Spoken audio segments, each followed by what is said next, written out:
ایک مذہبی اسکالر اور عالم کا ہمارے معاشرے میں کیا کردار ہے؟ یہ ایک بہت بڑا پیغمبری پیشہ تھا، اور یہ اس کو بطور امام جب آپ لفظ کہتے ہیں تو یہ بیسیکلی لیڈر ہوتا ہے معاشرے کا۔ تو لوگ اب تبلیغ تو دور کی بات، وہ سننا بھی گوارا نہیں کرتے۔ کوئی بھی چیز جب آؤٹ ڈیٹڈ ہو جاتی ہے تو اپنا اثر کھو بیٹھتی ہے۔ یہاں واصف علی واصف کو کوٹ کرنا چاہوں گا، تو انہوں نے کہا جو اپنے ملے پہ رضامند ہو گیا وہ خوش زندگی گزارے گا۔ آج کی نسل میں ایک ڈپریشن مرض بن چکا ہے۔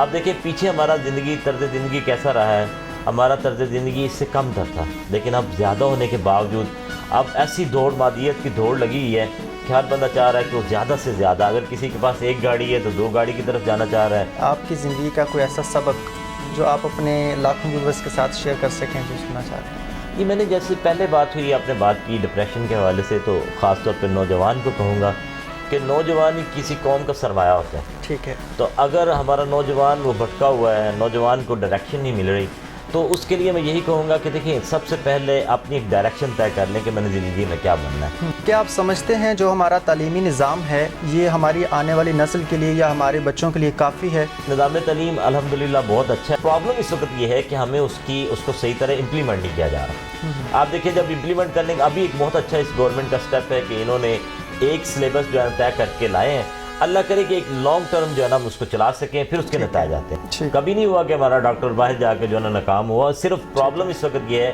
کہ ہمیں مواقع ملنے کی ضرورت ہے۔ ٹھیک ہے، ایک اور بڑا انٹرسٹنگ سوال آ گیا، وہ یہ تھا کہ آپ کے مشاغل میں کیا کیا چیزیں شامل ہیں؟ مجھے سب سے بڑا اگر میں کہہ سکتا ہوں تو بک ریڈنگ میری ہے۔ جب تک میں رات کو مطالعہ کر کے یا پورے دن میں سمجھتا ہوں کہ انسان کا علم جو ہے اگر کل کی نسبت آج نہیں بڑھتا تو میں اس کو کالا علم سمجھتا ہوں۔